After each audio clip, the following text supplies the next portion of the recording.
Praise God. Isa pong mapagpalang umaga sa ating lahat. It is Sunday once again, April 11, at tayo po ay nagpapasalamat sa Panginoon sa kanyang mayamang biyaya.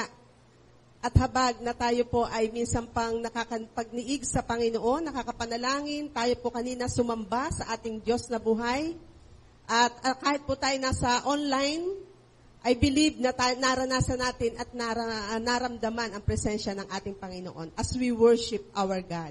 And today, tayo po ay dadako sa pagbubulay ng kanyang buhay at makapangyarihang salita. Tayo po muna ay dumako sa isang maikling panalangin bago po tayo mag-aral ng kanyang salita. O Diyos na makapangyarihang sa lahat, alam namin, Panginoon, na ikaw ay patuloy na kumikilos, O God, sa buhay ng bawat isa, maging sa araw na ito, Panginoon, na kami ay patuloy na mag-aaral na iyong mga salita. Lord, we invite your holy presence to be with us, O God. Ikaw ang patuloy na manguna, Panginoon, Lord, mangusap sa buhay, sa puso ng bawat isa po sa amin. Niaalay namin sa iyo ang oras na ito sa amin pong pagtikinig ng iyong mga salita. Receive all the glory, O God, at ikaw lamang maparangalan, maitaas sa aming kalagitnaan. Sa iyo ang pinakamataas na papuri at pasasalamat. Ito po ang aming dalangin sa pangalan ng aming Panginoong Jesus. Ang lahat po ay magsabi ng Amen and Amen. Hallelujah. Praise God. Purihin po ang Panginoon at tayo po ay mag-aaral ng kanyang mga salita. Tayo po ba ay excited? Amen. Bagamat tayo ay nasa bahay dahil tayo po ngayon ay ECQ pa rin. Subalit, hindi nalilimitahan. Bagamat nag-lockdown ang ating lugar ng Laguna. Subalit, ang ating pagsamba, hindi magla-lockdown. Ang ating panalangin, hindi magla-lockdown. At higit sa lahat, ang ating pagbubulay ng salita ng Diyos ay hindi po magla-lockdown. Freely give na ibinibigay ng ating Panginoon, tayo po ay makakapag-aral ng kanya pong salita. Kaya po sa oras na ito, tayo po ay mag-aaral. At alam ko po na naipost po yung ating today's message. At ang ating pong pag-aaralan sa umagang ito ay matatagpuan po natin sa John chapter 16, verse 31 to 33. At ang title po ng ating pag-aaralan sa umagang ito ay yun pong tinatawag na The Overcomer's Honor. Sa Tagalog, ang karangalan ng mananagumpay.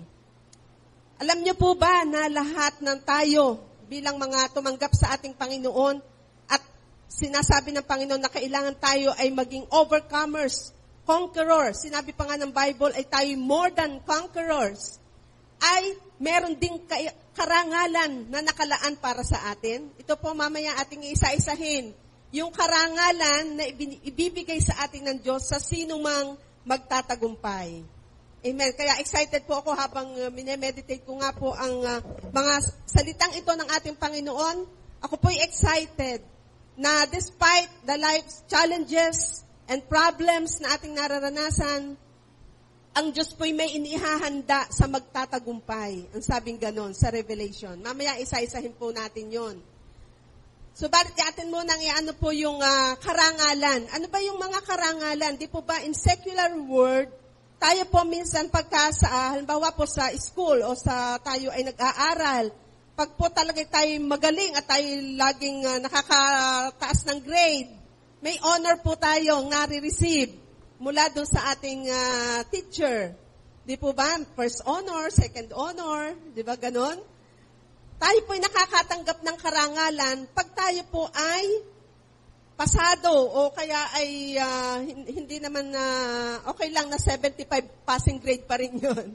Pero ang talagang nais ng ating teacher o nais ng mga nagtuturo sa atin ay tayo mag-excel at maganda ang ating grade para makareceive tayo ng honor. Di po ba? Ganon din po sa ating Panginoon. How much more kung ang dito sa lupa, pag tayo ay talagang very good at excellent sa ating mga performance, ay nakakatanggap tayo ng honor. Ganon din po sa ating Panginoon.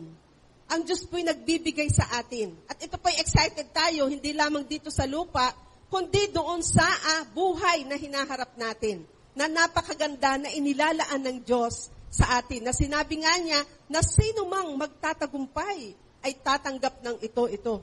Revelation 2 and 3. Mamaya isa-isa po natin. Ang ganda po ng mga sinabi po doon na ating tatanggapin. Sabat dito po ako inilagay ng Lord sa verse na ito na ating pong pagbubulayan sa umagang ito. Sa John chapter 16, ating pong basahin, beginning verse 31. You believe at last, Jesus answered, but a time is coming and has come when you will be scattered, each to his own home. You will leave me all alone. Yet I am not alone, for my Father is with me. Verse 33, I have told you these things, so that in me you may have peace. In this world, you will have troubles. But take heart, ang sabi ng Lord, I have overcome the world. Ang ating Panginoong Jesus nung aalis na ay nagbilin muli sa mga disipulo. At ito yung apat na strong statement ng ating Panginoong Jesus na iniwan niya dahil siya ay aalis na. Ang mga disipulo ay mga kinakabahan na kung ano mangyayari sa kanila. Ang dami na nilang mga tanong sa ating Panginoong Jesus. Even in John chapter 14, yung conversation doon. Nasaan po kami pupunta? At hindi po namin alam ang daan. Ayan ang mga tanong ng mga disipulo. Bagamat kasama na ang Panginoon ay talagang hindi pa nila alam ang kanilang gagawin. Kaya nagbilin ang Panginoon ng salita. Ito po yung apat na iikot ang ating pagbubulay sa umagang ito. Ang una, sa verse, lahat po ay nasa verse 33. Una, ang sabi ng Panginoong Jesus, in the world, you shall have tribulation or trouble. Sa mundo daw pong ito, ay meron talaga tayong mararanasan. Amen. Hindi lang po, kasi sasabihin ng iba, ang mindset ay pagka tayo na born again, nakakilala sa Lord, tayo ay nasa bed of roses na, wala nang mga thorn, wala nang mga pagsubok. Pero ang Lord mismo, ang Panginoong Jesus mismo ang nagsabi na even, kagaya ngayon, nararanasan natin ang pandemic, di po ba lahat, no one is exempted, lahat ay nararanasan ang matinding pagsubok na ito. Amen po ba? Kaya po, ito po ay isang iniwan ng ating Panginoon at naranasan niya mismo ang trouble and tribulation sa mundong ito nung siya ay nakipamuhay din sa atin. Pangalawa, be of good cheer. Ito naman ang cheering sa atin ng Panginoon. Be bold and courageous. Take heart, ang sabi ng ating Panginoon. Na kailangan, pag may mga tribulation and trouble, ay tayo ay maging malakas. Be cheerful.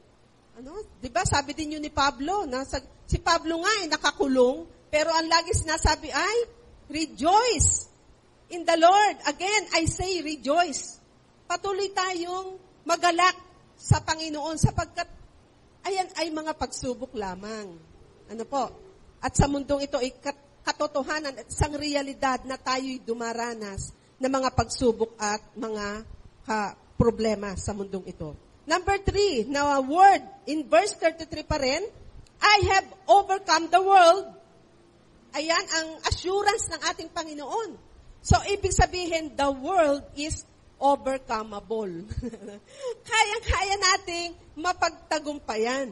Kung napagtagumpayan ng ating Panginoong Jesus, yung krus ng Kalbaryo na naka-destined siya doon, ayun ang great mission ng ating Panginoong Jesus, tayo din daw po ay kaya din nating mapagtagumpayan. Kung ano yung ginawa ng ating Panginoon, napakahirap nga po yung ginawa ng ating Panginoong Jesus siya po ipinako sa krus, naghirap, dumanas, ng matinding sakit.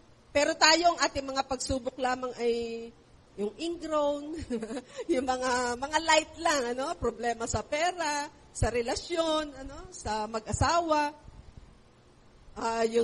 sa sakit, karamdaman, ayan, mga light lang yan ng mga problema na para tinutukoy ng ating Panginoon. But, ang sabi ng Panginoon, be of good cheer. Be bold and courageous. Tayo po'y maging matapang na harapin ang mga pagsubok sa mundong ito. Kasi, ayun, iisa-isahin po natin mamaya. yung forward na yan. And yung huling word sa verse 33, ang sabing ganon ay, He wants us to find peace.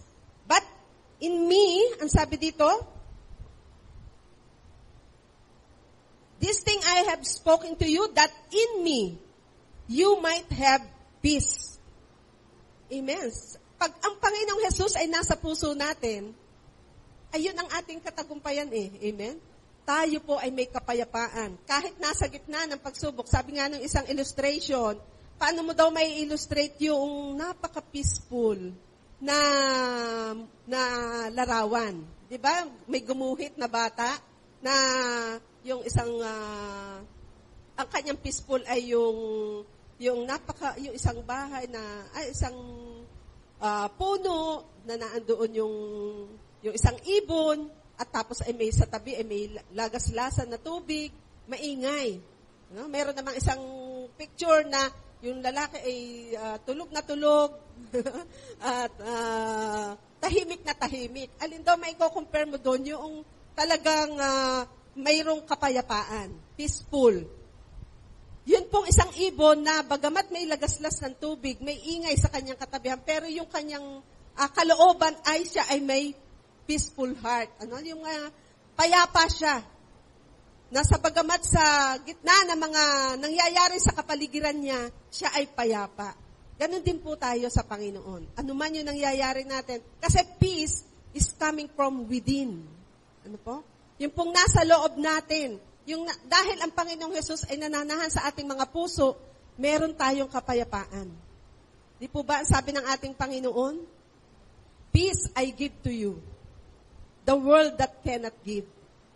Ang ibinibigay ng Panginoon sa atin ay kapayapaan sa ating pong mga puso. Kaya po yung apat na yan, ang ating major four things na pag-aaralan, yung statement na yan sa umaga pong ito. Unang-una, yung in the world, you shall have tribulation. Atin po munang i-define yung overcomer. An overcomer is someone who has conquered or is victorious. Tayo po ay nagtatagumpay. Someone who is successful, someone who has gone over a barrier or over a limit. For the overcomer, there are no more limits. Ano po? So, tayo daw po ay napagtatagumpay, nananagumpay tayo dun sa mga pagsubok. Conqueror. Sabi pa nga ng Bible, sa Romans 8 is more than pa nga eh. More than conqueror. Through Christ who loved us. Amen. Kaya ang sabi po dito, kaya po sabi ko po kanina, bago umalis ang ating Panginoong Jesus, ay ito po ang kanyang iniwan sa mga disipulo. Kasi naranasan ng ating Panginoong Jesus eh. Kaya binibili niya. At ito'y totoo. Amen? Iniwanan sila ng isang, di ba, pagka-aalis ng isang tao, at may ibibilin, wag kang, ganun ako kay Yuri, ito ang gagawin mo, ito ang gagawin mo, pagka ako'y umalis.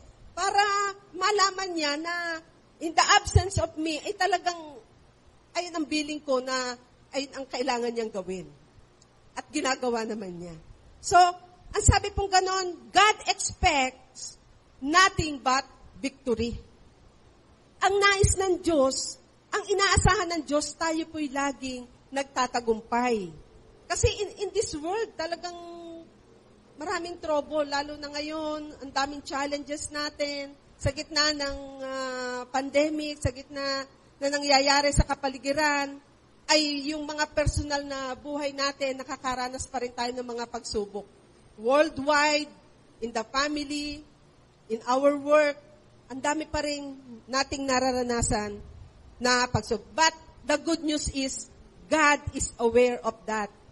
Everything that happened to us, ay alam ng Diyos. God knows everything. Alam ng Diyos ang ating pinagdadaanan, alam ng Diyos ang ating nararanasan. God is not ignorant, ang sabing ganon, of the warfare that we have on the face of the earth. Dahil alam ng Diyos na meron tayong kalaban.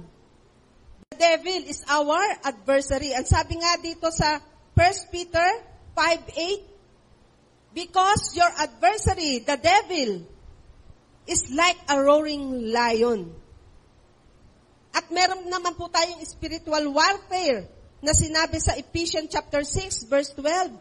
For we wrestle not against flesh and blood, but against principalities, against powers, against the rulers of the darkness of this world. Amen. Iyan po ay talagang literally ay nagaganap sa ating world. Principalities, hindi natin nakikita ang ating kaaway, ang ating kalaban. Amen? Nakikita natin yung COVID. Hindi. We wrestle not against flesh and blood. Pero bakit inaalaw ng Diyos ang mga bagay na ito?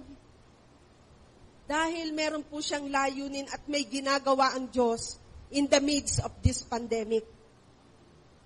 Ano pa po ang sabi? Against the rulers of the darkness of this world, against spiritual wickedness in high places. So lahat po ay in the spirit realm na andyan ang kalaban. Kaya alam ng Panginoong Jesus. Amen po ba? Kaya sa simula nang tayo po ay kumilala sa ating Panginoong Jesus, tinanggap natin siya bilang Panginoon at sariling tagapagligtas. Isinasama na po tayo ng Panginoon sa kanyang army. God's army. Tayo mga sundalo ng Panginoon. At may battle. Imagine niyo po yon na, sige, tumanggap ka sa akin, halika. Fall in line.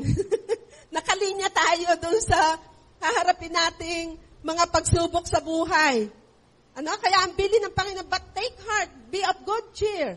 I have overcome the world, ang sabi ng Panginoon. At in me, you have peace. Mararanasan natin ang kapayapaan nagmumula sa Panginoon. Kasi kasama natin ang ating Diyos. Amen po ba? Kasama po ba natin ang ating Diyos? Amen. God is with us. He will never leave us, nor forsake us. At bilang tayo ay isinama ng Panginoon, kailangan tayo ay lumaban. Kasi ang sabi ng Panginoon, God expects us to overcome. Nothing but victory ang nais ng Diyos. Nais ng Diyos na tayo laging nagtatagumpay sa lahat ng labanan ng buhay. Amen po ba? Yan po ang nais ng Diyos sa atin. Di ba sabi nga sa John chapter 17, chini-cheer pa tayo ng Panginoon. Tayo po ay ini-intercede ng Panginoon. Sige, go! Ang sabing gano'n, yung kasunod na verse ng John chapter 16, yung kasunod na chapter, ang sabing gano'n ay, ini-intercede tayo ng Panginoon to be a victorious Christian na kumilala sa Kanya. Magtagumpay tayo sa lahat ng ating mga pinagdadaanan. Fight the good fight of faith. Ang sabi ni Pablo sa 1 Timothy chapter 6 verse 12. Tayo ay lumaban. Amen. Yung, sabi ko nga po noon sa meditation, fight the good fight of faith. That is the faith that is worth fighting for, yung ating pananampalataya sa Panginoon. Amen. Kaya nga po tinawag na pananampalataya, kaya mong itaya ang iyong buhay, ang iyong pananampalataya dahil kasama mo ang Panginoon. Naninindigan ka sa iyong pananampalataya sa ating Panginoon. Fight the good fight of faith, ang sabi ni Pablo. For we are more than conquerors through Him who loved us. Romans 8:37. Amen. Pag sinabi natin, I am an overcomer. Ako ay mapagtagumpay. Amen? Masasabi po ba natin yon? I am an overcomer. Sabihin nga po natin. Amen. Ako ay mananagumpay. Amen. Lahat po tayo mananagumpay. Kung napagtagumpayan ng ating Panginoong Jesus, mapagtatagumpayan din po natin. Alam ng Diyos yun. God knows. God is aware of everything na ating pinagdadaanan, na mga challenges na kaharap natin sa ating pong buhay. At alam ng Diyos na kayang-kaya natin. Sabi nga ng isang verse sa Bible, hindi ka bibigyan ng Diyos ng pagsubok na hindi mo kaya. Amen po ba? And He will make a way out. Gagawa, siya din ang nagawa ng paraan para malampasan natin ang lahat ng pagsubok. Kasi alam ng Diyos Amen po ba? Yun po ang revelation po doon. Alam ng Diyos at siya din. Parang testing nga po testing. Tinetest tayo ng ating Diyos. Amen. At ang sabi din po dito, John 14,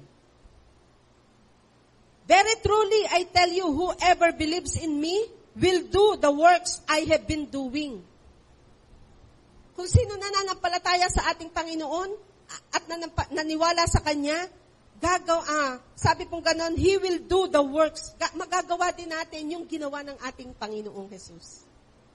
He will do the works I have been doing. And they will do even greater things than this, because I am going to the Father.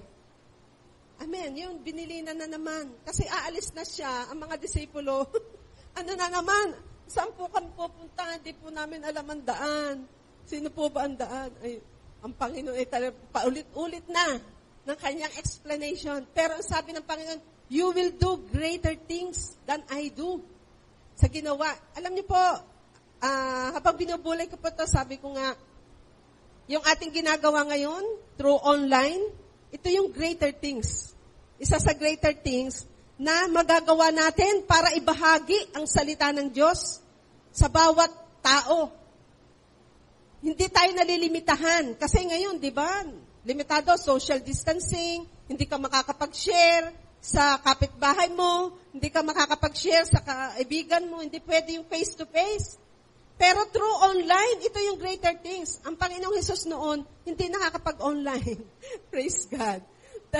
Tayo po ngayon ay may way. May way ang Diyos. Kaya sabi ng Panginoon, amen, magagawa natin ang higit pa. At ang dami buong mundo ang makakapanood sa atin. Pag tayo po ay nakakapag-online. So, anong sabi po dito? He doesn't expect anything less than that. Since the creation, He placed a tremendous importance on us overcoming. Sinabi niya nga po kay Adan, di ba? Ang sinabi niya, and the Lord God took the man and put him into the Garden of Eden and dressed it and to keep it. Ang ibig sabihin po doon ng to keep it, sa original translation po nito, sa Hebrew word, ang sabi, to protect or guard it. Pinoprotektahan tayo. Ibig sabihin, this gives the impression that God informed Adam about the devil and expected him to overcome him in combat. Ano po? Yung kapangyarihan ng Diyos, protect us and guard us. Ano po? Dahil alam ng Diyos na meron tayong adversary, that is the devil, at nais niyan tayo ay nagtatagumpay, siya pa rin ang gumagawa po ng daan para po tayo ay ingatan. Amen po ba? So, ayaw ng Diyos na tayo po ay mga talunan. He expect na tayo po ay laging nagtatagumpay sa labanan ng ating pong buhay. Amen po. Ang sabi nga po ng 1 Corinthians 10:5, but with many of them, God was not pleased. God was not well pleased, for they were overthrown in the wilderness. Hindi naman nalulugod ang Diyos pag sila'y natatalo. Di ba ang mga Israelita noon, pag natatalo, talagang nalulukot ang Diyos. Kasi sila'y nasa labanan ang mga Israelita. Pero sila ay puro murmur, puro reklamo ang kanilang nasa puso, nasa isip. At kung gayon, sila po ay natatalo sa mga labanan ng kanila pong mga pinagdadaanan. 40 days in the wilderness, 40 days na kanilang paglalakbay, talagang iba-iba ang nararanasan. Pero dahil nga matigas ang kanilang mga ulo, natatalo. They are defeated. Ano po? At ang Diyos naman ay nadidisplease. Nalulungkot ang ating Panginoon. Ang sabi po naman ng Psalms 103 verse 19, the Lord had prepared in His throne in the heavens, and His kingdom ruler over all. At meron namang inihahanda sa ating ng Diyos na sa lahat na magtatagumpay ay may tatanggapin ang bawat overcomers. Amen po ba? Praise God. So God has put things in place for us to overcome. Inilalagay ng Diyos ang mga testing, mga pagsubok, pero God expects us to overcome. Tayo po ay magtatagumpay. Kagaya po ng mga man of God, ng Panginoon. Si Abraham, ano po ba ang testing ng Diyos sa buhay ni Abraham? Kung atin pong ibabalikan, ire-reflect ang buhay ni Abraham. Nung itinesting siya ng Panginoon, na siya'y nanalangin, ano bang ihahandog ko, Panginoon? Pero ang sinabi sa kanya ay, si Isaac, yung kanyang kaisa-isang anak. Ay, di ba, yun na nga yung pangako ng Diyos, pero ibibigay pa, testing pa rin. Pero napagtagumpayan niya, nakapasa siya sa testing. Sinunod niya ang Lord. Alam ng Diyos na ang puso ni Abraham masunurin sa kanya, pero naandun pa rin ang faith niya. He's the man of faith na ang sabi niya ganon, God will provide. Ano pa, doon po sa bundok na yon ay nag-provide nga ang Diyos. Naalaman ng Diyos na tapat si Abraham sa kanyang mga ginagawa. At doon nag-provide ang Lord ng ihahandog. At yun po yung hayop na. Sa buhay naman ni Joseph, naku, napakaraming testing. From prison to palace. Naranasan ni Joseph na talagang siya ay sa kanyang family pa lamang ay persecuted na.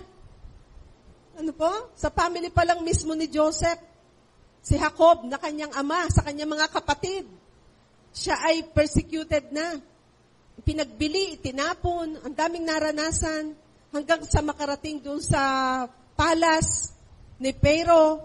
At doon pa rin ay naranasan din na siya ay nakulong. Ang dami pa rin nangyari sa kanya, pinagbintangan, ng rape. Pero yung destination ng kanyang buhay doon nangyari sa King's Palace. Nung siya ay nakulong, nakilala niya yung baker at yun pa ang story nga po, alam natin yung story na doon siya ay nakamit niya ang pinakahari through that baker na-interpret niya yung panaginip ng hari. At doon siya ay nakilala. At nagtagumpay. Nagtagumpay. All things work together for good. Na nangyari ang lahat ng negative sa buhay, pero pinaganda ng Diyos. Sabi nga ganon, what the devil meant for evil, God will meant it for good. Pinaganda ng Diyos. Kasi, alam ng Diyos, magtatagumpay si Joseph. Amen? Pinaganda rin ng Diyos yung story ni Joseph. Si Daniel, itinapon sa lion's den. Si David, ang daming naranasan ng mga pagsubok, nawala sa presensya ng Panginoon. Subalit nung siya ay nagrepent, nanumbalik sa Lord. Kaya niyang panalangin, Lord, renew a right spirit within me. Na nawala siya sa presensya ng Panginoon at ibinalik ng Diyos ang muli ang relasyon niya sa Panginoon. At siya ay nagtagumpay. Praise God. Ganon din si Apostol Pablo. Naku, napakaraming karanasan. Kung ating iisa-isahin, napakarami ang naranasan ni Apostol Pablo. Pero ang sabi ni Apostol Pablo, I have fight the good fight of faith. I finished the race. At ngayon ay tatanggapin ko na ang korona ng pagtatagumpay. Amen? Kailangan makarating tayo doon sa finish line. Si Pablo, ang daming illustration about the overcomers. Yung mananakbo. Ang dami. Para tayong nasa labanan ng takbuhan, kailangan ay marating natin yung finish line ng ating pananampalataya sa Panginoon hanggang wakas ng ating buhay. Amen. At lagi po din po nating tatandaan na sabi ko nga po kanina, walang pagsubok na hihigit doon sa ating makakaya. Kasi ang sabi po na dito sa Isaiah 54 verse 17, no weapon that is formed against thee shall prosper. And every tongue that shall rise against thee in judgment shall thou condemn. Walang sandata na nagagawa pa na hindi natin mapagtatagumpayan. Ang sabi sa Book of Isaiah. Amen po ba? Kaya yan po yung mga katotohanan na sinasabit sa atin ng Panginoon na in this world you have troubles. and you have tribulation. At totoo naman po yun. Lahat po tayo nakakaranas.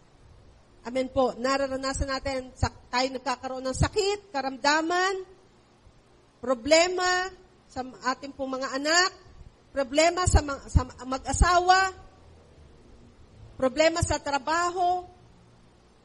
Ang dami pong nararanasan natin sa mundong ito. Subalit, ang sabi ng encouragement na Panginoon sa number 2, be of good cheer, be bold and courageous. Maging matapang po tayo. We are destined to win. Amen. Mapagtatagumpayan po natin yan. Yung sakit karamdaman, inaayos ng Lord ang iyong physical na katawan. Amen. Pinagaganda lang ng Lord ang iyong body para mas magamit ka pa ng Panginoon in His kingdom. Amen. Kaya nararanasan natin yan.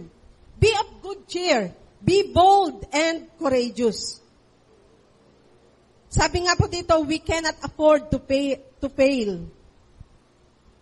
Hallelujah. Ang sabi po dito, hear this, not only that God given us all that it takes to win, He also bestowed upon us honor whenever we overcome. Hindi lamang yung basta na pagtagumpayan natin, meron kang karangalan doon sa pagtatagumpay na iyong pinagdaanan. Amen. Kasi, di ba, iba-iba ng klase ang pagsubok. Merong light lang, pagsubok lang sa, nagka-ingrong ka lang, pagsubok, may masakit lang ang ipin mo, masakit lang ang kung ano sa iyo, yung mga Pero yung matinding pagsubok na pinagdaanan mo, na proclaim, na honor, na glorify ang Lord sa buhay mo, amen, merong great honor. Ito isa-isahin natin. Kung meron po kayong Bible, buksan po natin ang ating Bible, Revelation, chapter 2 and chapter 3. Sa Revelation 2, sa verse 7 po, ang sabi ng verse 7, ito po yung message ng ating Panginoon in 7 Asia Minor. Churches. The 7 churches in Asia Minor.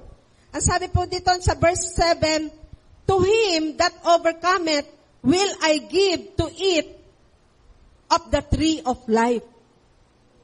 Siya na daw na magtatagumpay ang lahat. Ang sabi dito, babasahin ko po sa Tagalog, ang lahat ng mga may pandinig ay makinig sa sinasabi ng Espiritu sa mga iglesia. Ibibigay ko sa magtatagumpay ang karapatang kumain ng bunga ng punong kahoy na nagbibigay buhay na nasa paraiso ng Diyos. Wow! Amen. Doon sa second life natin, ibibigay ng Lord. Sa magtatagumpay, ha? Pero pag tayo hindi nagtagumpay, doon tayo sa kabila, dalawa lang naman ang pupuntahan po natin. Pero sabi po dito, ibibigay sa magtatagumpay, ibibigay ng Lord ang karapatang kumain ng bunga ng punang kahoy na nagbibigay ng buhay na nasa paraiso ng Diyos. Grabe, kung atin pong papalalimin pa itong revelation dito, ang dami sa commentary, hindi ko po maisa-isa.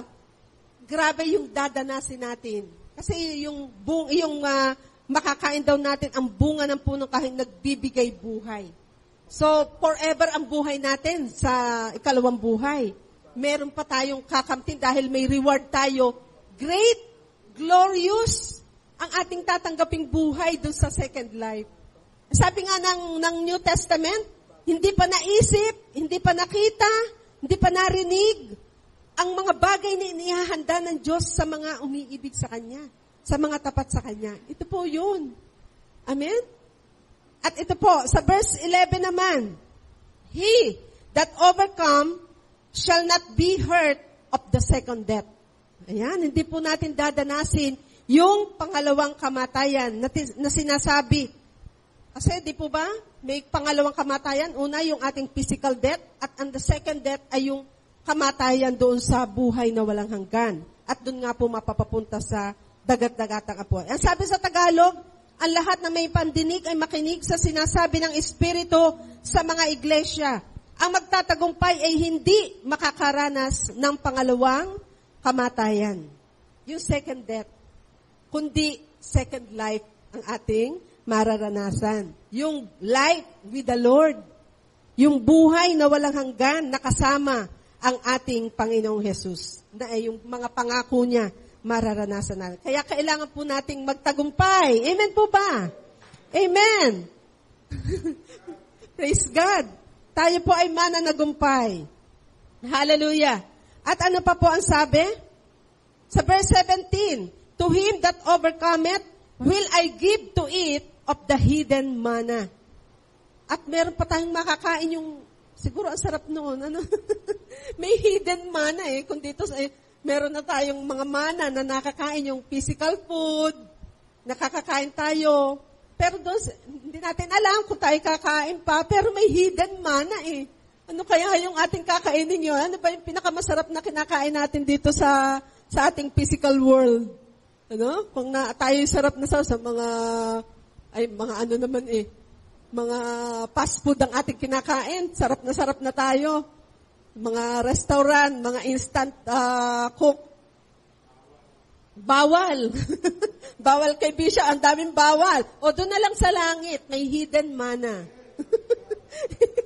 Yun ang kakainin sa magtatagumpay. Amen. Pag napagtagumpayan po natin, amen, may pinangako ang Diyos na hidden manna. Ang sarap siguro nun. Ang Lord ang nagluto. Amen. Sabi po sa Tagalog, ang lahat na may pandinig ay makinig sa sinasabi ng Espiritu sa mga iglesia. Ang magtatagumpay ay bibigyan ko ng mga nakatagong mana. Pag sinabing mana, yun yung food nga po yun Ano po? Bibigyan ko rin siya ng batong puti. Ano kaya yung batong puti? Baka pag Darna, may kapangyarihan tayo. Praise God. Bibigyan ko rin siya ng batong puti na kinasusulatan ng isang bagong pangalan na walang sino mang nakakaalam maliban sa tatanggap niyon. Amen. Secret. Walang pwedeng magsabi kung ano yun. Siguro yung, di ba pag nagpalabunutan, na ano yung, di ba pagka Christmas tayo nagkakaroon ng exchange gift, tapos tayo nagbunutan, ay hindi mo sasabihin yung nabunot mo doon sa ano. Kasi secret, kasi, di ba, exclusive at sa'yo lang yun, na ibinibigay ng Diyos. Amen? Babang tatanggap daw tayo ng batong puti na may pangalan, nakalagay doon, na kinasusulatan ng bagong pangalan, na walang sino man ang nakakaalam maliban sa mga tatanggap niyon. So tayo natatanggap, tayong mga nagtagumpay, meron tayong batong puti. Amen po. Gusto niyo ng batong puti? Amen. Ayun po ay kakaiba kaysa doon sa mga nakikita natin dito sa lupa. And verse 26, ang sabi po dito, he that overcometh will I give power over the nation. And verse 3, chapter 3, verse 5, may sinabi po dito, chapter 3, verse 5 ng Revelation, he that overcome, the same shall be clothed in white raiment. Ayan. Pagka nagtagumpay tayo, ay susuotan tayo ng puting balabal ng Panginoon. Oh, okay, well done, my good and faithful servant. Amen. Ito yung pangako ng Lord sa magtatagumpay.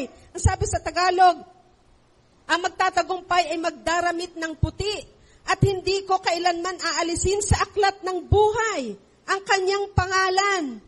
Wow! Hallelujah. Gusto niyo maisulat ang pangalan?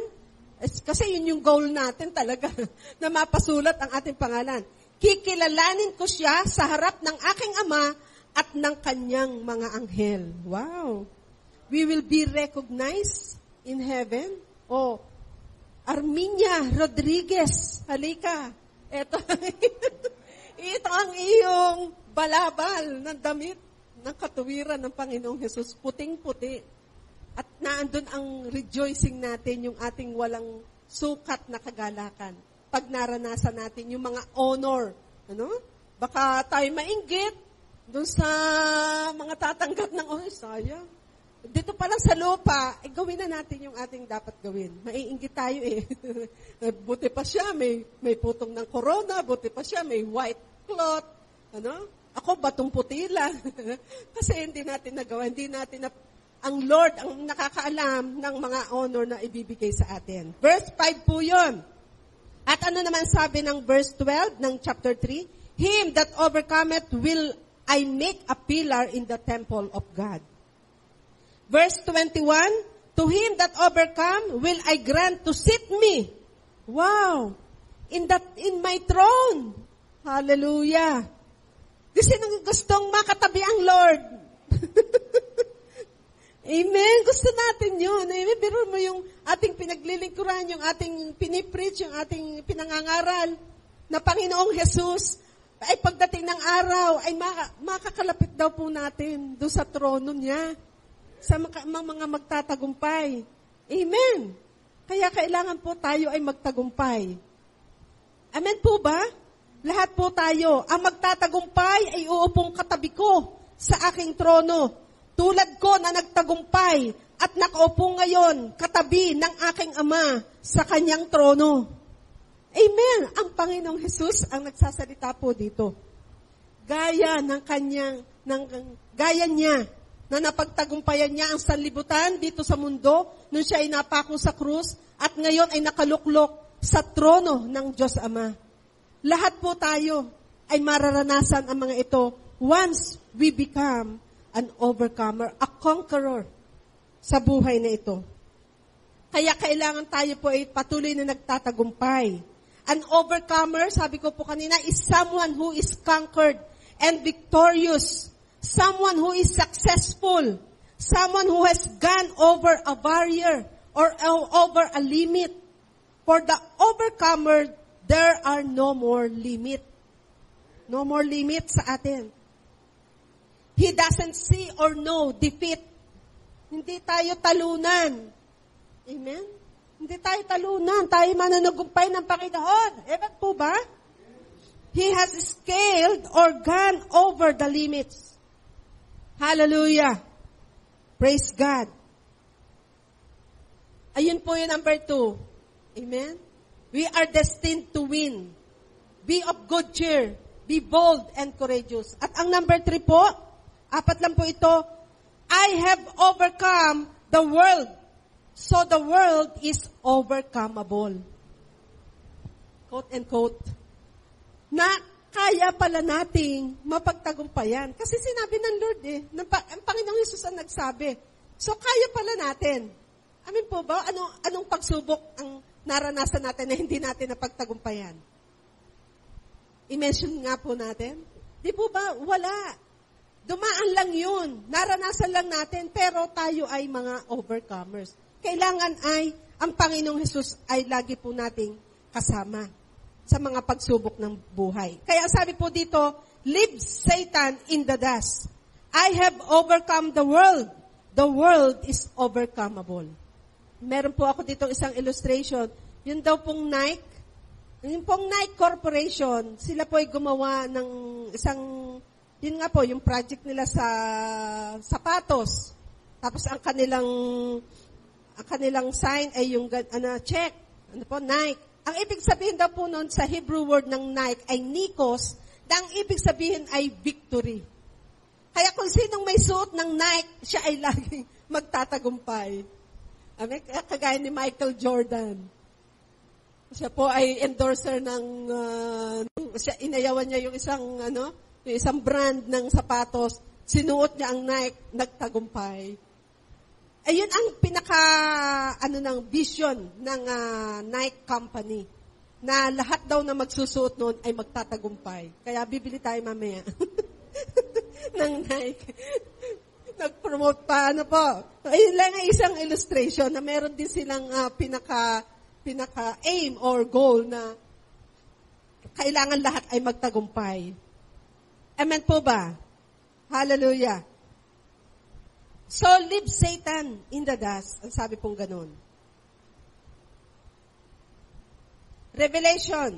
Kagaya ng sinabi sa Revelation, ang sabi pong ganun, lagi po natin, nung ating pong binasa kanina, mapapansin nyo po na sa umpisa lagi, ang laging beginning statement ay ganito po, makinig ang may pakinig sa sinasabi ng Espiritu. Anong ibig sabihin noon?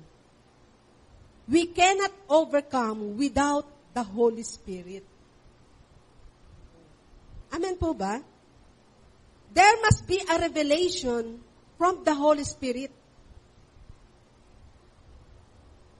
Halimbawa, nasa gitna ng pagsubok, ano yung sinasabi sa iyo ng Holy Spirit para mapagtagumpayan mo yun? Di ba may Word of God? Merong witness of the Holy Spirit? At ano yung sinasabi mismo ng Holy Spirit sa atin? Para mapagtagumpayan natin yung pagsubok na yun. Di po ba? O, nagkoko tayo ng verse, I am more than conqueror through Christ. Ano?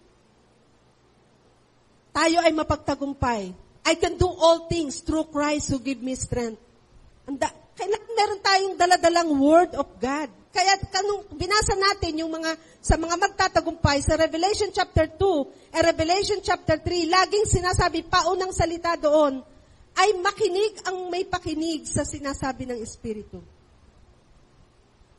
Napakahalaga po na ang Holy Spirit, ito po itetestify ko po sa inyo, sa mga pinagdadaanan, yung peace ng Panginoon, peace I give to you. Ayun po yung ibinigay ng Lord sa akin. Sabi ko, Lord, ba't ako pa yung magtuturo? Ang dami kong ginagawa, siyempre, dahil may mga pinagdadaanan. Pero yung peace ng Panginoon, peace I give to you, the world that cannot give. Peace I give you, sabi ng Panginoon. So, yun yung naiano ng Lord sa akin, kaya napagtatagumpayan. Amen po ba? So, we cannot overcome without the Holy Spirit.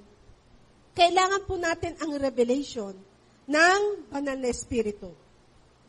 Ano ang sinasabi ng Banal na Espiritu? You are a child of God. Amen?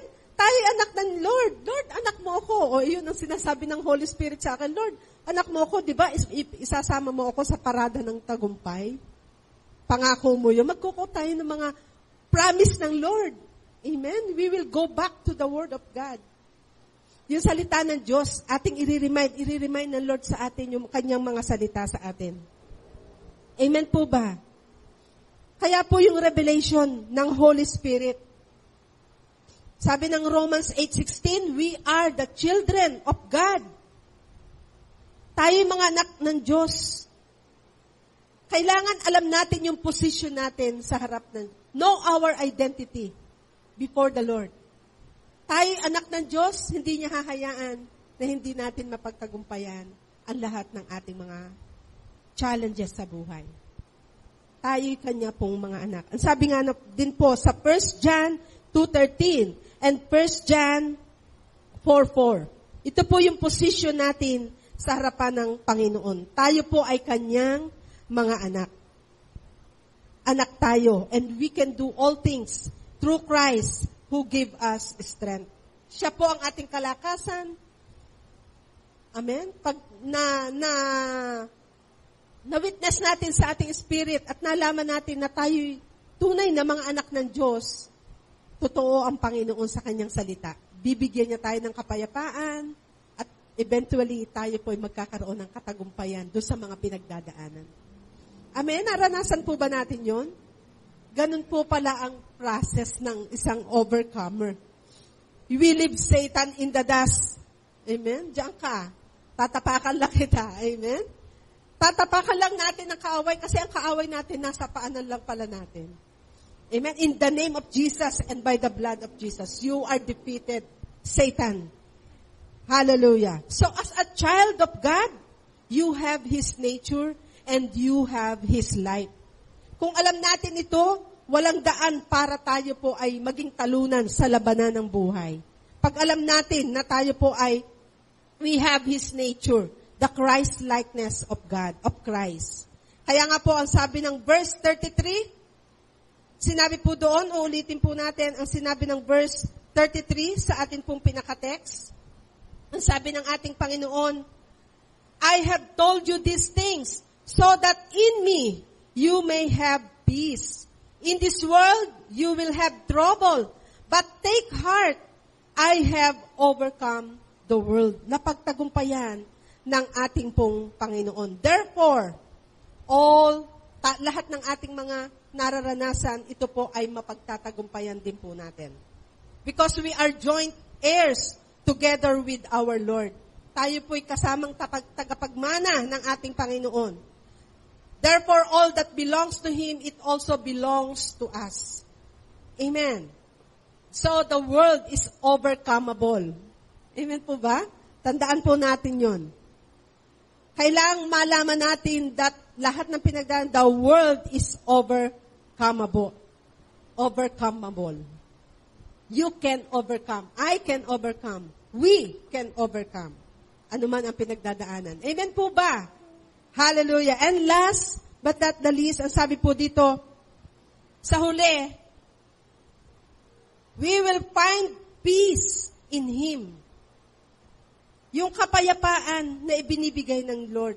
Pag dito sa number 3, we leave Satan in the dust, na nakita natin ang revelation ng Holy Spirit na, Lord, we are the children of God, nagkakaroon na tayo ngayon ng kapayapaan. Pag ang Panginoong Jesus ang ginawa nating Lord and Savior ng ating buhay. Ginawa nating Panginoon ng ating pong buhay. Sapagkat sa Kanya lamang nagmumula ang tunay na kapayapaan. Shalom, ang sabi, declares the Lord. Shalom, the peace I give to you. The peace that cometh all understanding. Amen? Ang ibinibigay ng Lord sa atin ay kapayapaan. Kaya siya ay patuloy na nag-i-invite sa bawat tao na maranasan ang kanyang kapangyarihan, maranasan ang Diyos sa kanila pong mga buhay upang maranasan yung ibinibigay na kapayapaan ng atin pong Panginoon sa bawat buhay na sinumang sumampalataya sa Kanya. The peace that the world cannot give. Yung peace that passeth all understanding, nagmumula sa ating Panginoong Jesus.